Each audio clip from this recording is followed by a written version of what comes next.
ఏమి నారద లోక సంచారవి తమరు రాకకు కారణం ఊరకరారు మహానుభావుడు. దానవ చక్రవర్తి, నిక్కముగా నేను తమరి దర్శనార్థమే వచ్చింది.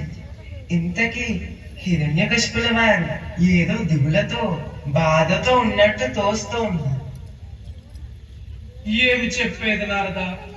అతల వితల సుతల తలాతల మహాతల రసాతల పాతాల లోకాలను భూలోక భూవర్లోక సువర్లోక మహాలోక జనలోక తపోలోక బ్రహ్మ లోకాలను జయించిన ఈ దానవేంద్రుడు ఒక్క పశుబాలుడు. అందున నా తనయుడి చే పరాభవం పొందుట మా ఈ దిగులకు కారణం. అంటే నీ దిగులకు కారణం ముక్కు పచ్చలాడి ప్రహ్లాద కుమారుడా?